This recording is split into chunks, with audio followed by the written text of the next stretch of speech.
अस्सलाम वालेकुम नाज़रीन, इस पार्ट के आगाज़ में हम देखते हैं कि गद्दार यकीत और इसके सिपाही सहित कई कबीले के करीब छुपकर बैठे होते हैं। लड़ाई की आवाज़ सुनकर यकीत कहता है, उस्मान तो सरदारों का कबीले में इंतजार कर रहा था, इसने कोई चाल चली है, ये कैसे हुआ? सईद पूछता है, अब हम क्या करने वाले हैं मेरे हजूर? यकीत कहता है, मुझे नहीं मालूम, अब हम क्या करेंगे। दूसरी तरफ जंगल में खोजा साहब और हसन साहब कई कबीले की तरफ बढ़ रहे होते हैं। हसन साहब पूछते हैं, क्या दुश्मन सरदारों पर हमला नहीं करेगा? खोजा साहब कहते हैं, उस्मान साहब ने सरदारों को कबीले में क्यों बुलाया? कुछ अजीब सा लग रहा है, लेकिन मालूम नहीं, उस्मान साहब से बात करने के बाद पता चलेगा। हसन साहब कहते हैं, ए वल्लाह, और सब आगे बढ़ते हैं। इधर दूसरी तरफ सोफिया और ग्लाडियोस घोड़े दौड़ाते हुए जंगल में आगे की तरफ भाग रहे होते हैं, जबकि उस्मान साहब और बाला खातून इनके पीछे होते हैं। उस्मान साहब तीर चलाता है जो ग्लाडियोस की कमर में और वो घोड़े से गिर जाता है। ये देखकर सोफिया कहती है, ग्लाडियोस कहता है, मैं अकेला इनसे निमटता हूँ। सोफिया कहती है, नहीं। ग्लाडियोस कहता है, सोफिया, इस बार कोई खयानत नहीं होगी, यकीन करो, जाओ, जल्दी जाओ। और सोफिया वहाँ से भाग जाती है। बाला सोफिया को पुकारते हुए इसके पीछे जाती है। उस्मान साहब ग्लाडियोस को पकड़ लेते हैं और कहते हैं, बेवकूफ ग्लाडियोस, तुम्हारी एहकमाना बहादुरी तुम्हें मेरे सामने ले आई। दोनों अपनी तलवारें निकालते हैं। उस्मान साहब कहते हैं, मैं नहीं चाहता कि तुम्हारा नापाक जिस्म इस पाक सरजमीन पर गिरे, लेकिन तुम मरोगे। दूसरी तरफ सोफिया अपने सिपाहियों से कहती है, बाला को रोको, और खुद आगे निकल जाती है। बाला बहुत जल्द इन सिपाहियों को खत्म कर देती है, लेकिन सोफिया फरार हो जाती है। इधर जंगल में छुपकर यकीत ये सब मंजर देख रहा होता है। उस्मान और ग्लाडियोस की जंग जारी रहती है। उस्मान ग्लाडियोस की तलवार गिरा देता है और उसकी गर्दन पर तलवार रख कर कहता है, रुक जाओ, अब हाथ हटाओ। बाला भी वहाँ पहुंच जाती है। उस्मान कहता है, तुम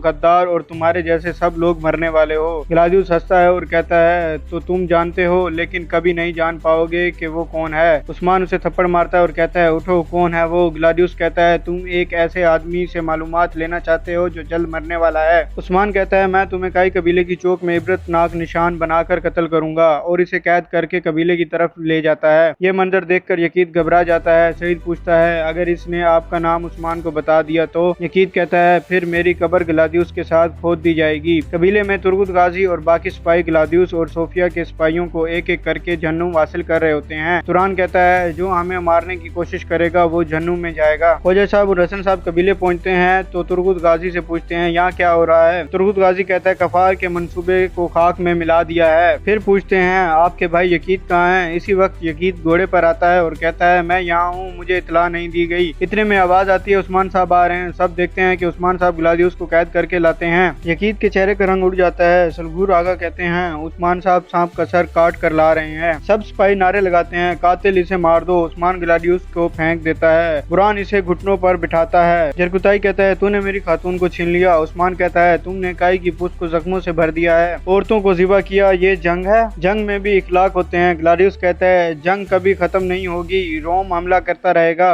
उस्मान अपनी तलवार निकालते हैं, हम तुम सबको दफन करने की जगह रखते हैं, जो तलवार से पैदा होता है वो तलवार से ही मरता है। फिर ग्लाडियोस का सर कलम कर देते हैं। सिपाही सुकून का सांस लेते हैं। यकीत भी छुपकर सुकून महसूस करता है। उस्मान कहता है, ऐ सरदारों और जंगजुओं, ये पहला दुश्मन नहीं, ना ही आखिरी। हम इन पर हमला करेंगे इससे पहले कि वो हम पर करें। और नारा बुलंद करते हैं, अल्लाह अकबर। तमाम कबीला नारा लगाता है। फिर हम देखते हैं कि हलीमा खैमे में बैठी होती है, हाथ में तलवार थामे होती है और रोते हुए बचपन की यादें याद कर रही होती है। इसी दौरान अलाउद्दीन खेमे में दाखिल होता है और पूछता है, हलीमा, तुम ठीक हो बहन? हलीमा कहती है, भाई, क्या आपने ये सजावट संभाल रखी है? अलाउद्दीन कहता है, हाँ, तुम्हें याद आ गया? हलीमा कहती है, हाँ, मुझे सब याद आ गया, माँ, बाबा, बहन। अलाउद्दीन खुश होकर कहता है, अल्लाह की रहमत हो, मैंने कहा था दवा का असर खत्म होते ही सब कुछ ठीक हो जाएगा। फिर फातिमा खेमे में दाखिल होती है और हलीमा कहती है, बहन, तुम मेरे बालों में मट्टी क्यों डाल रही थी? अलाउद्दीन हंसने लग जाता है। फातिमा कहती है, कौन सी मट्टी? हलीमा कहती है, वही मट्टी जो हमारे लटों में जाती थी। फातिमा खुशी से कहती है, तुम्हें याद आ गया? अलाउद्दीन कहता है, चलो जाकर माँ बाबा को ये खुशखबरी सुनाओ। ये सब खैमे से बाहर रवाना हो जाते हैं। नाजरीन, यहीं पे इस पार्ट का इख्तिताम करते हैं। मिलते हैं नेक्स्ट पार्ट में। अगर आपको वीडियो अच्छी लगी हो तो लाइक, कमेंट